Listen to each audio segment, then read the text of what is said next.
Bem-vindo aqui para mais um vídeo que nós vamos conversar sobre a nossa Bolsa de Valores. Pegando o rescaldo do que aconteceu no final de semana, hoje, dia 24 de junho de 2024, vamos trazer aquelas principais informações. Antes disso, vamos dar uma olhada como está a nossa Bolsa. Ela está dando uma recuperada bastante interessante, dentro mais ou menos do que a gente imaginava, indo na direção da média móvel dos últimos 31 dias. Nós vamos dar uma olhada como isso aí está. E também vamos ver o perigo que está rondando os bancos americanos e o porquê o nosso Brasil não sai do lugar.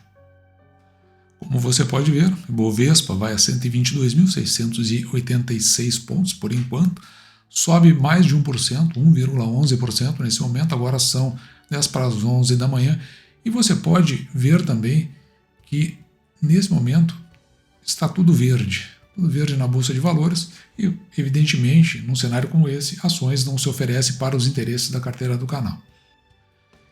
E como eu disse, uma subida um pouco mais vigorosa, indo em relação a essa linha verde aqui, que é a média móvel dos últimos 31 dias.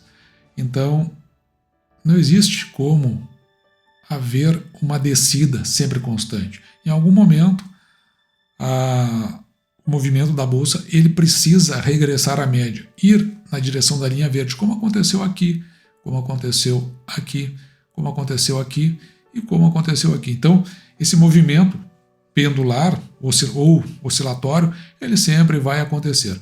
O que chama atenção é que nesse momento, o movimento é bastante regular e ele está ultrapassando essa linha amarela que eu coloquei aqui, que eu chamo de linha de resistência, e está indo bem forte em direção à média móvel, aquela linha verde. Outra abordagem que nós precisamos ver, como fazemos toda semana, é em relação ao Boletim Focus. Veja que a taxa Selic ela permanece, conforme na semana passada, com projeção lá para o final do ano, 10,5%, então o mercado não está acreditando numa redução da taxa Selic, e o IPCA ele sobe aqui de 3,96 para 3,98, ou seja, projeção do crescimento da inflação, segundo a interpretação do mercado. Então, olhamos para o cenário da nossa Bolsa, agora vamos dar uma olhada naquelas notícias que nós trouxemos, como falamos lá no início do nosso vídeo. Essa aqui é do Seu Dinheiro, ela é assinada pela própria redação e é do dia 21 de junho de 2024, lembrando que hoje é dia 24, segunda-feira. E o que traz aqui na manchete, onde há fumaça a fogo, fiscais do setor bancário nos Estados Unidos, são os fiscais, acendem alerta sobre plano dos bancões para evitar quebras. Então os bancos americanos eles precisam entregar um plano para uma eventualidade de quebra. E aí eles vão citar aqui os abalos sofridos pelos bancos regionais dos Estados Unidos desde o primeiro semestre do ano passado, e você vai lembrar aqui que teve a quebra do Silicon Valley Bank, nós comentamos aqui no canal, foi talvez o caso mais grave, e isso aí suscitou a possibilidade de que houvesse outros também atingidos. E os bancos americanos, eles informam aos órgãos reguladores dos Estados Unidos, tanto o Fed quanto o FDIC, vem através de um plano, e é uma forma deles olharem qual o plano desses bancos para prevenir qualquer fagulha de risco sistêmico. Então, é assim que eles vão fazendo o monitoramento. Eventualmente não dá certo, como é o caso do SVB. Lá, no ano passado, no primeiro semestre, além do SVB, também a crise chegou para o Signature Bank e o Silvergate. E neste ano foi a vez esses aqui são considerados bancos ou instituições de nível médio, medianas, e chegou para o Republic First Bank. E é interessante porque o Republic First ele teve os mesmos problemas dos três bancos regionais, aqueles que eu citei agora há pouco. E neste momento, tanto o Federal Reserve quanto o FDIC, o FDIC também, estão de olho nos grandes bancos. Nesta sexta-feira, então no dia 21, as duas instituições informaram que identificaram problemas nos planos de resolução de crise. Veja só que bancos eles encontraram: no Bank of America, no Citigroup, no Goldman Sachs e no JP Morgan, ou JP Morgan, como a gente fala aqui no canal. O plano de resolução dos bancos consiste em um documento no qual as instituições financeiras traçam estratégias para uma solução de uma eventual quebra causada por dificuldades financeiras. Então eles são obrigados a entregar essa documentação para essas duas instituições, onde eles vão verificar a possibilidade da existência desses problemas aqui que são classificados pelo termo shortcoming, que representa as fraquezas que levantam dúvidas sobre a viabilidade desses planos de acordo com os órgãos reguladores. E foi isso o que eles encontraram. O Conselho do Federal Reserve, por sua vez, considera que é apenas uma shortcoming, um grau de gravidade abaixo. Não chega a dizer que é grave. Porém, é bom a gente ficar de olho, por isso que eu não transformei isso numa análise de cenários, mas é bom a gente ficar de olho, porque quando essas coisas começam a acontecer, se a gente não está de uma maneira precavida, pode encontrar problemas, como aconteceu lá em 2008, onde deu a quebradeira e, na verdade, todos seguraram, dizendo que estava mais ou menos. Quando veio à tona a crise do subprime, deu, então, toda aquela consequência. Tomara que não aconteça. Mas a gente fica de olho porque é justamente nesses momentos que acabam sinalizando oportunidades interessantes. Não chega a ser ainda uma análise de cenário, a observar. Essa notícia aqui do UOL também circulou. Às vezes, essas notícias que circulam, assim, elas acabam tomando uma gravidade porque muitos são tomados mais pelo ânimo político. Ela é assinada pelo Estadão Conteúdo e ela é do dia 21 de junho de 2024. E o STJ, Superior Tribunal de Justiça, mantém incidência do PIS, portanto, do PIS/COFINS sobre a Selic na devolução de tributos. Vou tentar aqui explicar uma matéria bem chata, aqui, bem complicada, mas é para a gente saber do que se trata, até por conta de toda a confusão que circulou no final de semana. A primeira sessão do Superior Tribunal de Justiça decidiu por unanimidade manter a incidência do PIS/COFINS sobre a taxa Selic aplicada na restituição ou compensação de créditos tributários. O resultado favorece a Fazenda, frustra a expectativa do pagador de imposto. O julgamento, o que acontece? Desde lá atrás, um julgamento que houve no STF, que declarou a inconstitucionalidade da incidência de imposto de renda de pessoa jurídica e contribuição social sobre o lucro líquido em cima da Selic naquelas devoluções. Então lá, veja, são para esses dois tributos, houve decretada a inconstitucionalidade. E aí, a partir disso, se movimentou na direção de também trazer à tona a eventual inconstitucionalidade da incidência do PIS/COFINS. Então, aqui está o trecho complicado, é o coração de tudo que está aqui, mas os valores de juros calculados pela taxa Selic ou outros índices recebidos em face de... Aí aqui começa a ficar complicado, porque às vezes não fica claro. Repetição de indébito tributário. Significa que são aqueles impostos que foram, ou aqueles tributos cobrados indevidamente, certo?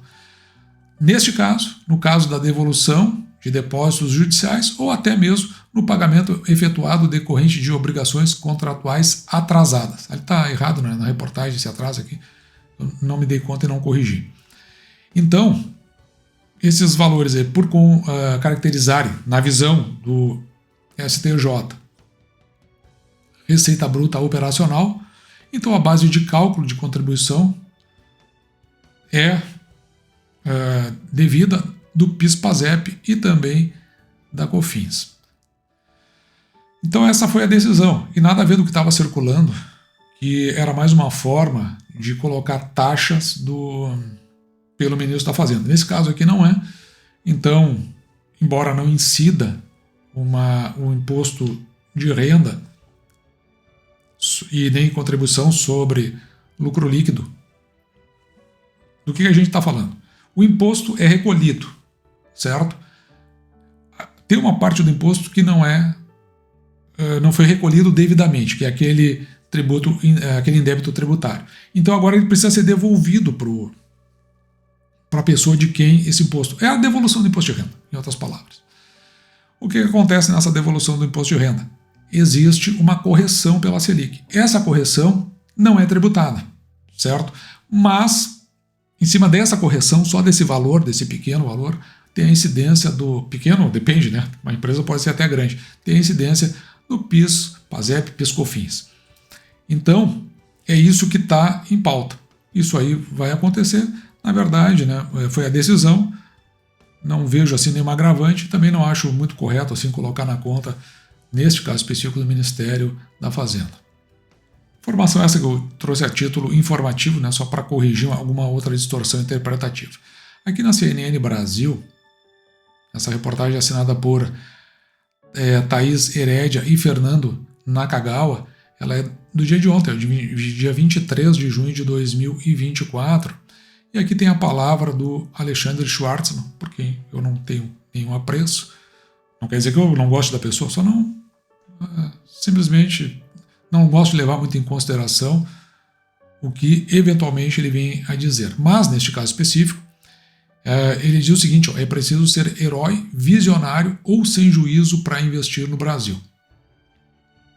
Não sei exatamente em que circunstância ele foi levado a dizer isso, porque sempre foi um pouco mais comedido, no geral, exceto no governo passado, então dessa vez parece que abriu a porta.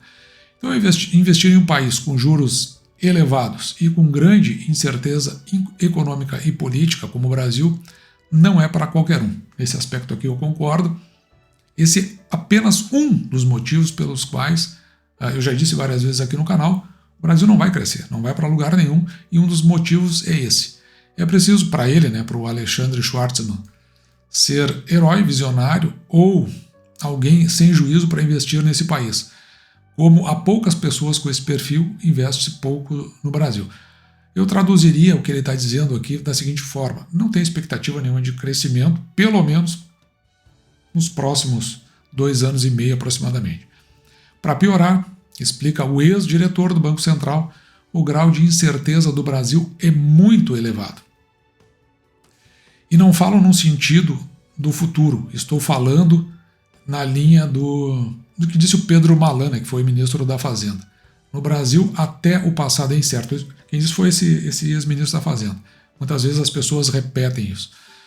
O ex-economista, chefe da BN Amro Bank e do Santander, dá como exemplo uma decisão que foi do ano passado, decisão do Supremo Tribunal Federal, que reverteu decisões tributárias passadas. Aqui ele está se referindo à incidência de PIS/COFINS também, que foi a partir da legislação de 2024 e retroagiram para 1998, que inclusive foi o que levou trouxe um dos prejudicados foi o Banco Santander. Então o Santander passou por isso, pelo caso das Americanas, e mais um caso que aconteceu no final de 2023. A ação foi empurrada para baixo, teve uma redução dos seus proventos e o investidor, de forma desavisada, ou desfez a posição ou deixou de fazer novas aquisições. E nós andamos na direção contrária justamente porque a gente tinha noção desse cenário que se apresentava. Veja que, com essa decisão do STF, empresas que não pagavam o tributo passaram a pagar, inclusive com a obrigação de débitos lá do passado. Foi exatamente esse caso que eu mencionei agora há pouco. Então o Brasil tem essa questão. E aí, claro, ele coloca, mas como é que é isso? O imposto muda para trás, no passado. Se você for minimamente esperto, você não vem aqui no Brasil investir.